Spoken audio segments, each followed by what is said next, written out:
A special thank you to each of our subscribers who make this channel possible. Here's today's story.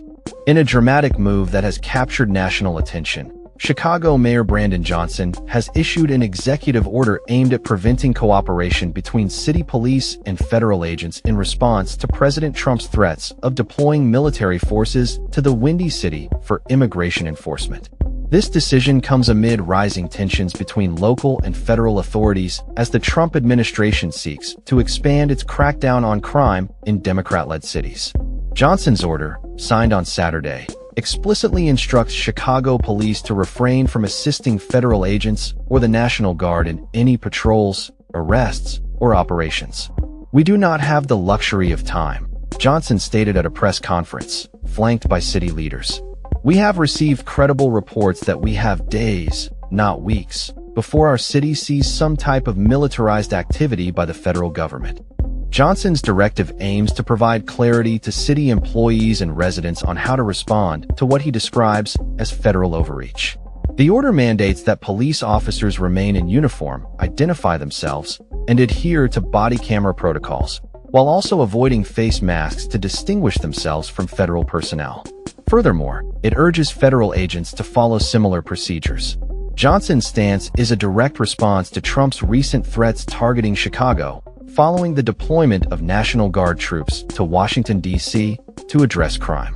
Trump has publicly criticized Chicago's leadership, labeling the city a mess and a killing field, and has hinted at expanding federal enforcement efforts to combat crime in the city. The White House dismissed Johnson's executive order as a mere publicity stunt, with spokeswoman Abigail Jackson claiming that Democrats should focus on addressing crime in their own cities rather than criticizing the president. "If these Democrats focused on fixing crime in their own cities instead of doing publicity stunts to criticize the president, their communities would be much safer," Jackson said. The mayor's order, titled the Protecting Chicago Initiative, emphasizes that local police will not collaborate with military personnel on immigration enforcement, asserting that Chicagoans should not have to fear the presence of federal troops in their neighborhoods. Johnson expressed his concern about the potential consequences of military intervention, stating, "We do not want to see tanks in our streets.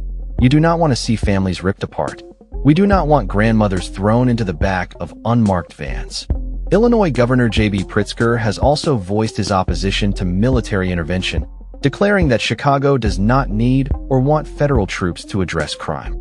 As tensions escalate, local officials and residents are bracing for the possible arrival of federal agents, with Johnson warning that legal actions may be pursued if necessary. "We will use the courts if that's necessary," he stated. The situation in Chicago highlights the growing divide between local authorities and the federal government regarding law enforcement and immigration policy, raising questions about the balance of power and the rights of cities to govern themselves in the face of federal intervention. That's all for this story. We upload videos every day covering many different subjects, so hit that subscribe button to stay informed. Thanks for watching.